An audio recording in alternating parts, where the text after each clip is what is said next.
안녕하세요, 불량TV입니다. 오늘 소개해드릴 선수는요, 2024-2025 시즌 파리 생제르맹 공격수로 챔피언스리그 우승에 가장 큰 영향을 준 선수. 눈부신 성장과 역대급 먹튀, 그리고 기적적인 부활까지 롤러코스터 같은 축구 인생사를 그려온 반전의 축구 아이콘. 수많은 경쟁자들을 물리치고 2025년 최고의 축구 선수로 우뚝 서며 발롱도르에 가장 가까이 다가간 선수. 2024-2025 시즌 챔스 모든 라운드 공격 포인트 리그왕 올해의 선수. 시즌 공격 포인트 48개로 그동안 세모발 드리블 원툴로 평가절하되었던 선수의 역전 스토리 주인공 우스만 덴벨레입니다.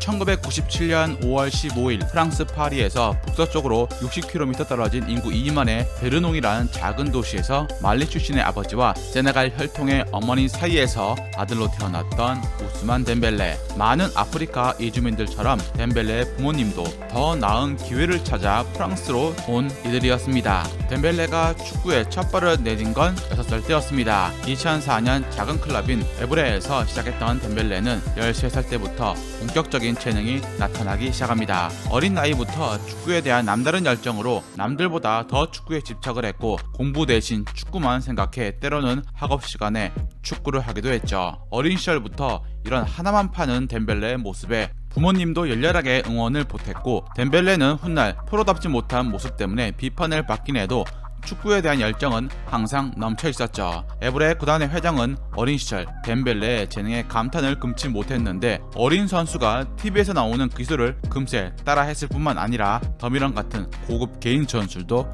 구사했다고 평했습니다. 동나이 때 아이들과 공을 차는 것보다 몇 살 더 많은 형들과 축구를 한 시간이 늘어난 덴벨레. 덴벨레가 축구만 할 수 있게 한 배경에 부모님이 있긴 했지만, 특히 그의 어머니가 지지를 넘어서 프로 선수로 키워보겠다는 생각까지 있었죠. 6세 때 어머니는 덴벨레를 데리고 프랑스 북동부의 렌으로 가 전직 축구 선수이자 덴벨레의 삼촌을 만나게 합니다. 삼촌의 추천으로 에브레 구단을 추천받았기 때문에 어찌 보면 덴벨레의 축구 인생 시작을 설계한 이는 바로 어머니였습니다. 에브레에서 성장해 더 큰 클럽으로 이적한 시기는 2010년이었고 바로 렌이란 클럽이었습니다. 13세의 나이에 렌의 유스팀의 자유 이적으로 합류했는데, 이 과정 역시 어머니의 영향 그리고 삼촌의 도움이 컸습니다. 렌 2군 소속으로 프랑스 5부 리그를 뛰며 서서히 프로 무대와 가까워진 덴벨레는 2014-2015 시즌 18경기에서 13골을 터뜨렸고, 그의 나이는 불과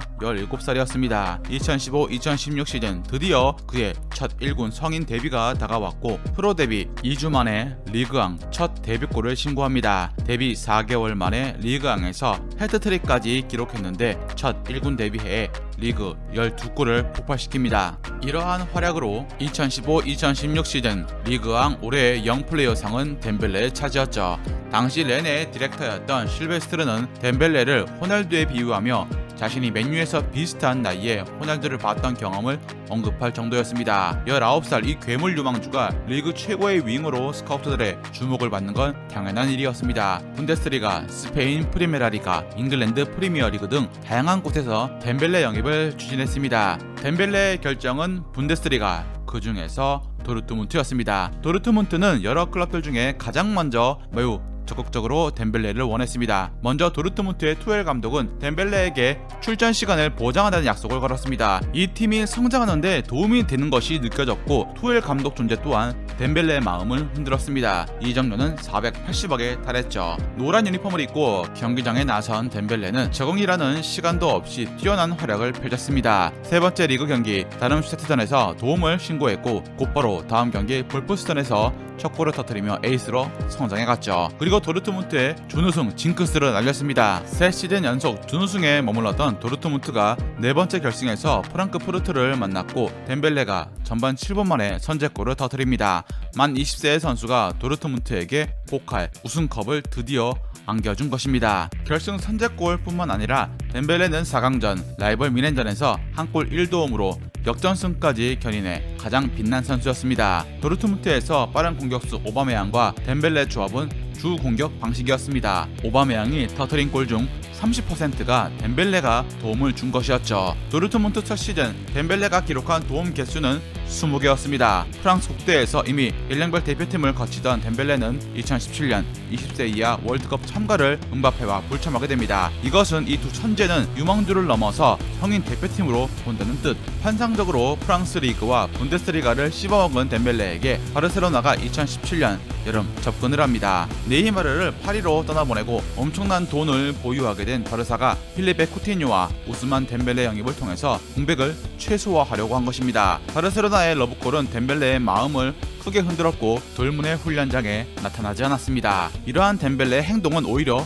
화를 일으킵니다. 도르트문트는 덴벨레의 행동에 문제를 삼고 즉각적으로 구단 차원에서 징계를 내린 것입니다. 2017년 8월 강타한 덴벨레와 도르트문트의 관계 악화는 바르셀로나 행에 가속을 일으킵니다. 도르트문트 입장에서 덴벨레가 입단할 때 5년 계약을 했고 아직 4년이나 더 남은 선수였기 때문에 더 큰 금액을 원했습니다. 핵심 선수인 만큼 2천억으로 책정을 했죠. 바르셀로나는 1,600억을 제안했지만 거절당합니다. 도르트문트는 네이마르를 판매하고 바르사가 3천억을 들고 있다는 걸 알았기 때문에 최대한 덴벨레를 비싸게 팔고 싶어 했습니다. 결국 기본 이적료 1,550억에 옵션으로 620억을 더한 총액 2,100억이라는 역대급 이적료를 기록하며 덴벨레는 칸푼으로 향하게 됩니다. 포그바와 함께 역대 두 번째로 비싼 선수 이적료였죠. 네이마르가 사용했던 등번호 11번을 물려받은 덴벨레는 큰 이적료와 네이마르의 공백을 메워야 한다는 기대감은 첫날부터 압박감이었습니다. 바르셀로나 생활은 시작부터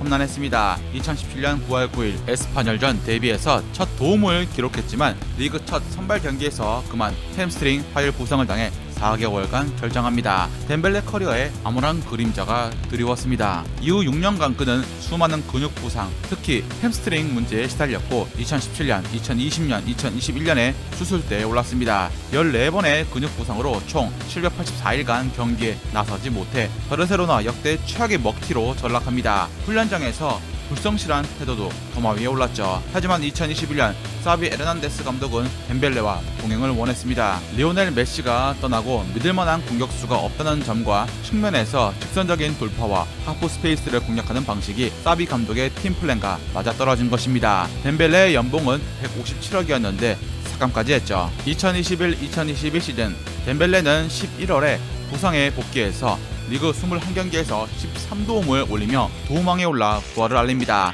2022년 7월 덴벨레는 2024년까지 계약을 연장했지만 바르셀로나가 2023년 8월 덴벨레의 자유계약 대상자가 되기 직전에 파리 생제르맹에게 바이아웃 금액인 700억에 넘기는 게 최선인 상황이었습니다. 파리 입장에선 그동안 메시, 네이마르, 라모스 등 이름값 높은 슈퍼스타로 팀을 꾸려 프랑스 리그를 넘어 유럽 재패를 꿈꿨지만 번번이 챔스 트로피는 쉽게 허락되지 않았습니다. 미래를 내다보고 필요한 포지션에 영입을 추진했고 우스만 덴벨레가 그 계획에 포함된 것입니다. 갈티에 감독을 경질하고 루이스 엔리케에게 지휘봉을 맡기며 이강인, 우가르테, 무하니 등 탄탄한 실력 위주 선수를 보강 중이었습니다. 음바페가 레알 마드리드로 곧 갈 것이란 얘기가 흐름으로 굳혀지면서 파리는 팀 개편에 들어갔습니다. 리오넬 메시, 라모스, 이카르디를 떠나보내고 덴벨레를 방출 조항인 711억의 영입을 완료지었습니다. 다만 잦은 부상이 걸림돌, 과거 호나우지뉴, 들라탄,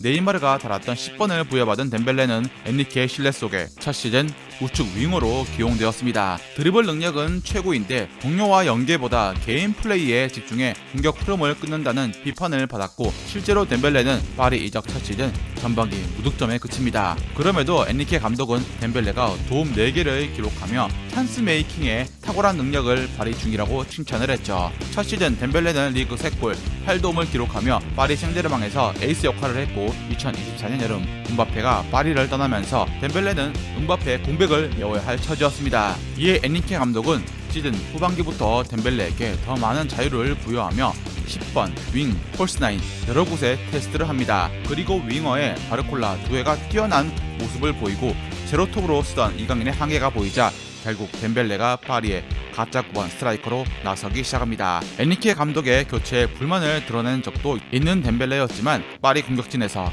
덴벨레가 빠지자 공백이 많았습니다. 다행히 한 경기 만에 덴벨레가 고개를 숙여 엔리케에게 사과를 했고 챔피언스 리그에서 팀을 가까스로 16강 토너먼트에 올려놓는 구세주로 등장을 합니다. 그리고 2025년 1월 흐비차가 파리로 이적해 왼쪽 윙어로 자리하면서 덴벨레는 엄청난 공격 지원을 받을 수가 있게 됩니다. 2024년 12월 15일 리옹과 홈경기 한 골을 시작으로 2개월 동안 리그 8경기에서 12골을 터뜨렸습니다. 챔스와 컵 대회까지 포함하면 무려 19골. 그동안 뛰어난 드리블 실력은 인정받았지만 아쉬운 마무리 능력으로 비판을 받았고, 실제로 도르트문트, 바르셀로나 거칠 때 리그 2자릿수 도움을 넘긴 적은 있어도 2자릿수 득점은 없었죠. 1월 초 프랑스 슈퍼컵 결승에서 결승골을 터뜨리자 덴벨레가 조명받기 시작합니다. 2025년은 덴벨레의 해로 시작한 것입니다. 3월까지 17경기에서 22골로 유럽 전체 1위 득점포를 가동했고, 프로 데뷔 이후 최대 전성기를 향해 달립니다. 이제 발롱도르 유력 후보로 떠올랐죠. 발롱도르 경쟁자였던 모하메드 살라가 일찍 챔스에서 탈락하고 음바페도 4강행에 빨간불이 들어오면서 덴벨레와 하피냐, 야말 3파전으로 좁혀진 양상이었습니다. 그리고 인터밀란이 챔스 준결승에서 바르사를 격심시키면서 트래블을 도전 중인 덴벨레에게 희소식이 전해진 것입니다. 그리고 챔스 결승에서 덴벨레는 도움 2개를 기록하면서 팀의 창단 첫 챔피언스리그 우승과 역사적인 트래블의 주인공이 되었습니다. 메시, 네이마르, 음바페가 있었을 때 이루지 못한 걸 덴벨레를 중심으로 더욱 탄탄해진 중원 라인업이 바탕이 되어 해낸 것입니다. 그중 덴벨레는 챔스 8골, 6도움을 기록했을 뿐만 아니라 결승전에서 강한 전방 압박으로 파리의 리더 역할을 수행했습니다. 모두가 차세대 발롱도르 후보자라고 생각했던 음바페, 홀란드보다 지금 우스만 덴벨레가 2025 발롱도르 수상에 가까이 서 있습니다. 최악의 먹튀와 유리 몸에서 축구 인생 최대 대역전을 이뤄낸 덴벨레. 부상과 비우승을 딛고 한 시즌 만에 6년의 조롱을 덮은 2025년, 올 시즌 덴벨레가 발롱도르 수상에 성공을 할까요? 즐겁게 보셨다면 구독과 좋아요 클릭을 부탁드립니다.